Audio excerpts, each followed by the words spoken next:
হয়ে গেছে madam. Thank you.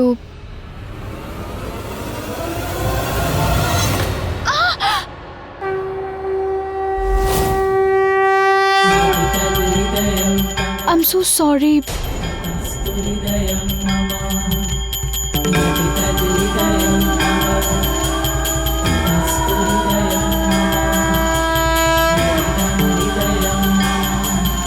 Janaki, তুমি ঠিক আছো?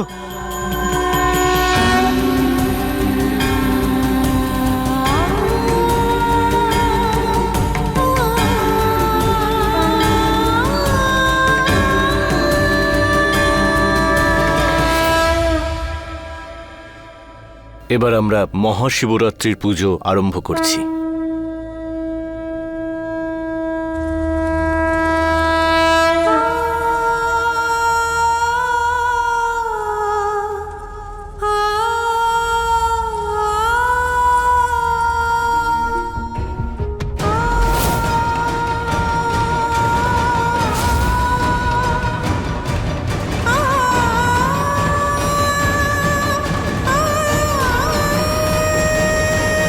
হে ভগবান, আর কত পরীক্ষা নেবে তুমি আমার? হে দেবাদিদেব মহাদেব, তোমার কাছে একটা ছোট্ট প্রার্থনা আছে। তোমার এবং পার্বতী মায়ের জুটির মতোই জানকীর আর ওর স্বামীর জুটিও বানিয়ে দাও। ওকে আবার ওর স্বামীর সাথে এক করে দাও প্লিজ, আমার জন্য।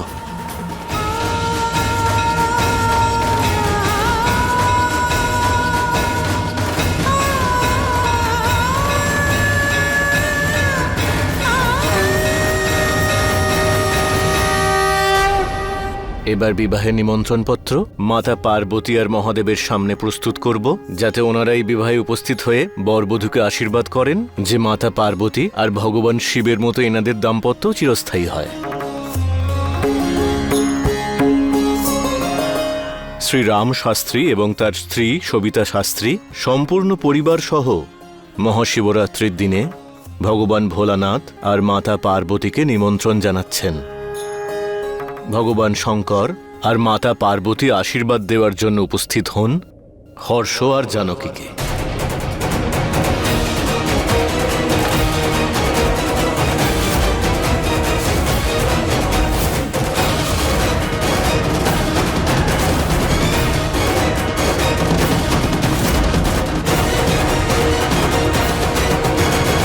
কি বলছেন আপনি? ঠাকুর মশাই, 1 মিনিট, কার্ডটা একটু দেখান আমায়।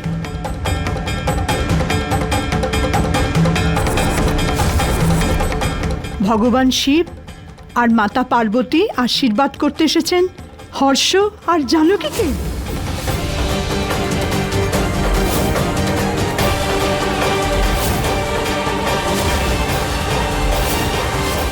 এটা তো বেশ মজার হলো, তাই না? কে করলো এসব?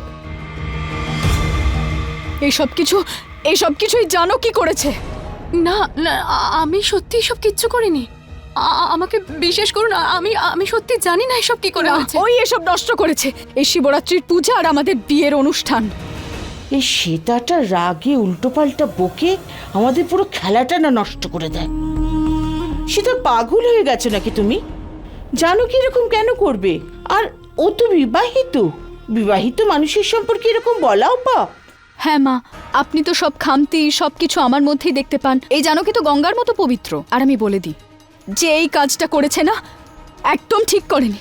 এটা অনেক বেশি insulting. It's okay. What is okay Harsh? This is very insulting. ওই যে বলে না, যেমন কর্ম তেমন ফল। শেখর, এত আনন্দ করার কিছুই হয়নি, এখন মজা করার সময় নয়। ওই একটা কথা আছে না, যে যেমন কাজ করে তার সাথে তেমনই হয়। তুই সবাইকে অপমান করে বেড়াস যেরকম, আজ তোর সাথে মহাদেব সেটাই করেছেন। দেখ,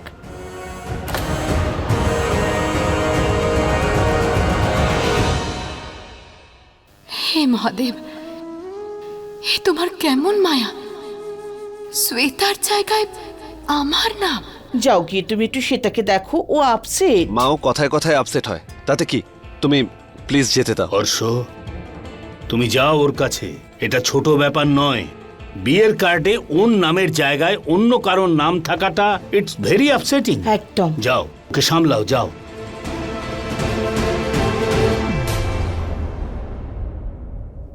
এই নিন আপনার দক্ষিণা।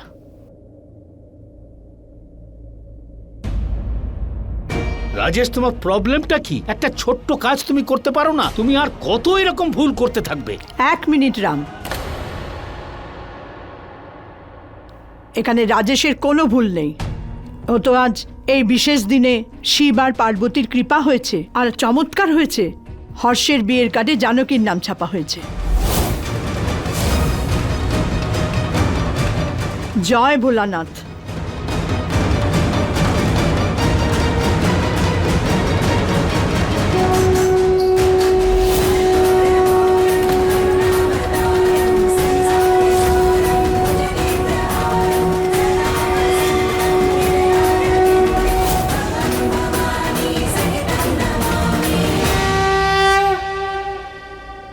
আর এই ঘটনার পর আমার পুরো বিশ্বাস আছে যে আমার হর্ষ আর জানকীকে তুই কেন, পৃথিবীর কেউ আলাদা করতে পারবে না।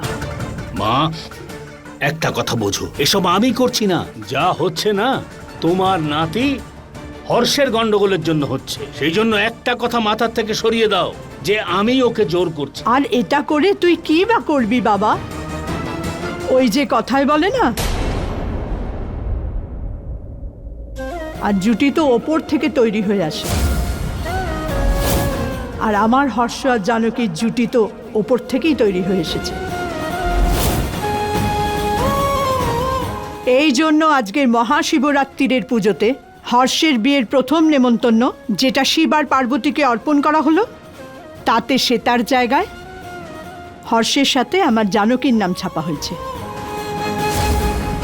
যা হবার সেটা কেউ আটকাতে পারবে না। যেটা হবার সেটা হয়ে গেছে রাম। চল ঘরে চল। রাজেশ, এই যা হচ্ছে এর দায় সম্পূর্ণ তোমার। তোমার জন্যই আজ শিবরাত্রির পুজো আর বিয়ের শুভ অনুষ্ঠান দুটোই গন্ডগোল হয়ে গেল। বন্দনা, ও কি ড্রাঙ্ক অবস্থায় ছিল?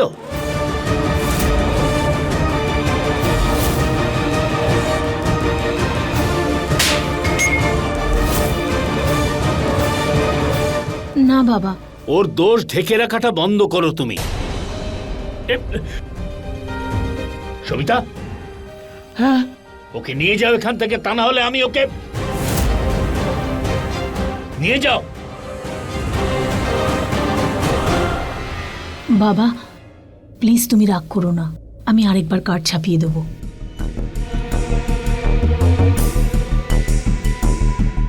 এবার যত তাড়াতাড়ি সম্ভব হর্ষের নামে সবকিছু করে দিতে হবে, না হলে রাজেশ সবকিছু নষ্ট করে দেবে।